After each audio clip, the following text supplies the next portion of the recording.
Take your piece of wire and use the wire strippers to strip off a little bit of a little length of the wire. That's probably pretty good. Put that in from the top side of the board.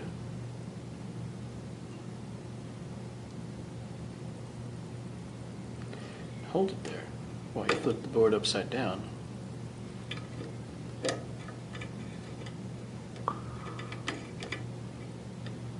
After you have the board flipped upside down, make sure that the pin isn't touching any of the adjacent pads, and make sure it's bent a little bit so that the pin doesn't fall out when you let go of it.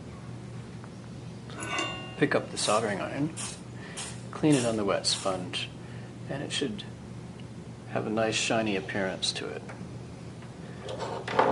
Apply some solder. You're applying the solder right now for good heat transfer. And then we're going to press the tip to the pad and the pin together. While we're pressing the tip to the pad and the pin, then we'll feed solder in from the other side. The reason we do this is we want the pad and the pin to melt the solder, not the soldering iron, because when the soldering iron melts the solder, all of that flux goes up in smoke and it can't do us any good. So, pressing the pad and the pin, bringing solder in from the other side. Pull the solder away, let it sit there for just a little bit, and then pull the soldering iron away. After you've soldered it, then come in with the side cutters and use the side cutters to trim off any excess. You're trimming off that excess so it's not going to form a short later. When you're trimming, beware that the side cutters can launch that little trimmed piece off into the air, and it can go quite a long way. You definitely want to be wearing your safety glasses while you're doing this.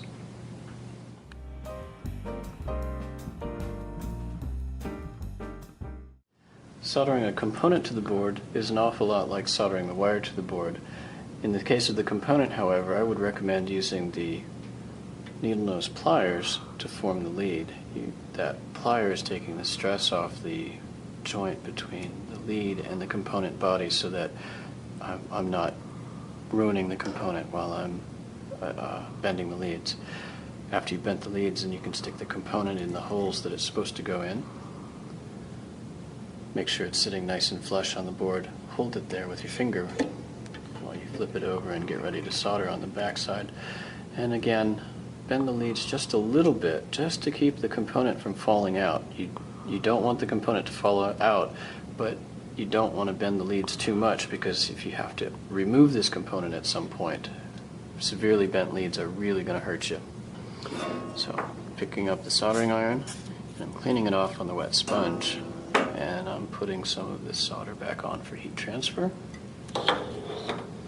And just as before, holding the soldering iron up next to the pin, touching the pin and the pad, bringing solder in from the other side, pull the solder away, then pull the soldering iron away. One last time.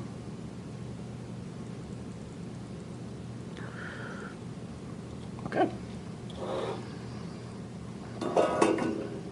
And as before, we use the side cutters. Now, if the pin is long enough, I grab the pin with my finger just to keep it from flying around the room.